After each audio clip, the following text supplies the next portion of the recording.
How to remain consistent when it gets hard. And now the key word I want you to take out of that sentence is how to remain consistent. If you're already at the place of being consistent, but you've noticed that life throws things at you, which it always does, you are in a position where you've already worked for the consistency. So everything that you've done in order to build that consistency is already in your life. So to remain consistent, all the things that you've learned will naturally already be there. You just have to surrender to what it is that you have been doing, hearing, seeing, feeling, and bring that into the current moment and not allow the harshness of life to dictate everything that you've already put into your identity. And the way that I like to think of it, the only way that I can think about it, is through the word of God and having faith. And there's a chapter in the Bible that says, from everything that you've heard produces faith. So you've already heard everything. He's already prepared you for the worst times that are to come, for the storms that are to come. He's already prepared you because you have gone to him already. So you know that when the hard times are to come, that the words are already ingrained in your head, in your heart. And now the same thing goes throughout life with everything. But if you establish yourself spiritually first through the word of God, then you're already prepared for the hard times to come. And if you are going through a hard time right now and you're watching this video because you do not want to remain consistent, go to God, whether that be through prayer or through reading his word, and he will tell you and guide you what to do. The hardest thing about it is surrendering. And it's so funny because sometimes holding on and clinging to something feels like it's easier than surrendering and letting go, because surrendering and letting go sometimes means that you're stepping out into the abyss. You're stepping out into the unknown, but going into the unknown is the only way to build wisdom. But by letting go, there is a part of you that loses control, which is the hard part. But in actuality, letting go is a lot easier than holding on, because you don't have anything, you're not using anything to grip onto. The way that I like to think about it is a dumbbell.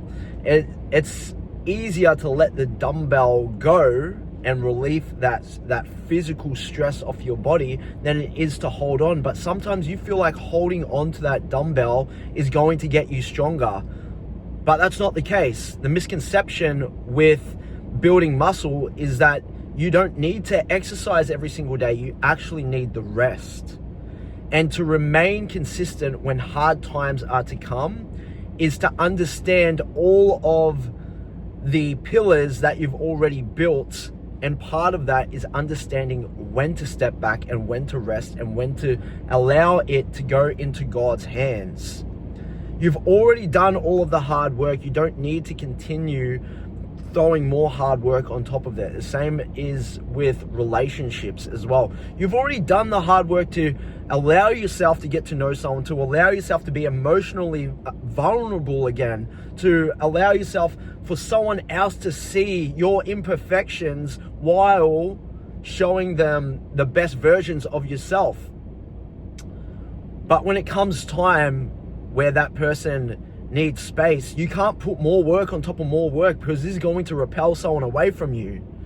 What you need to do is let go and give that person space and go to God and put your faith, love, and trust in God. So let's relay this back into fitness, health and fitness, because a lot of my videos on this channel is based around health and fitness. And from a young age, it's been my passion, like health, fitness, nutrition, getting into the gym, exercising, just life maxing in general. And I do believe I've used this example on the channel before. I've broken it up with a girl that I really liked and I thought I saw a future with. Throughout the whole time, I did put God first, and I understood that if this person wasn't for me, it was part of God's plan, but it still hurt. Felt like losing someone. It was grief. And The very next day was leg day. And leg day is the hardest workout. And I told myself I need time to be able to grieve this loss instead of putting my body through hardship. But the consistency was already there. It was already built. I didn't know what to do during the time that I was supposed to go to the gym, so I went to the gym. Even though my feelings weren't the normal everyday feeling of when I'd go into the gym, like pumped, excited, it was actually really sad. The physical was already consistent, so it just moved itself to the gym. And yeah, I put on sunglasses and I cried. I literally was crying tears during the entire workout.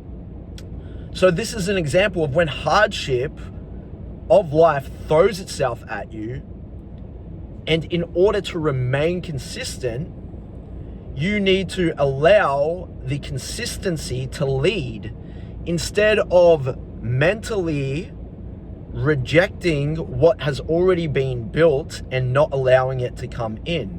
When Jesus was telling parables to the disciples, and the disciples were coming to conclusions of the parables and the stories that Jesus was telling in that present moment, those parables weren't for them to get over what they were going through in the present moment, but it was to prepare them for what was coming, which was for the death of Jesus. So everything that Jesus was teaching them from when he met the disciples to when he was buried and resurrected was in preparation for the pain that they were going to feel throughout the entirety of their life. So, and for the people that came after them as well, because they did share the gospel.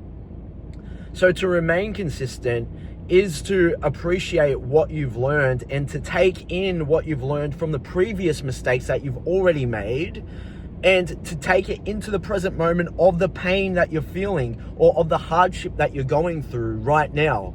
Because that saying that we must learn from our mistakes also relates to what's going to happen in the future and what's happened in the past and what's going on right now.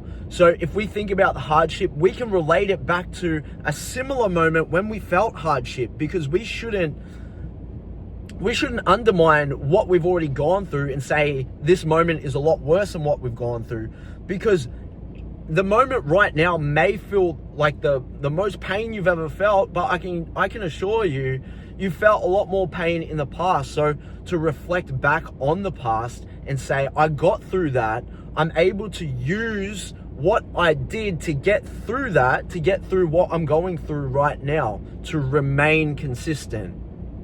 And think about it like this: if you were to stop being consistent and to just give into your emotions, what you are risking is a snowball effect of comfortability, which will eventually lead into destruction. Is it okay to be emotional and sad and feel self-pity and wallow? Of course, we're human, we're all going to get that naturally. But if we're choosing to not remain consistent, we are altering all of the good things that we've brought into our lives through the lessons that we have learned in order to give up. And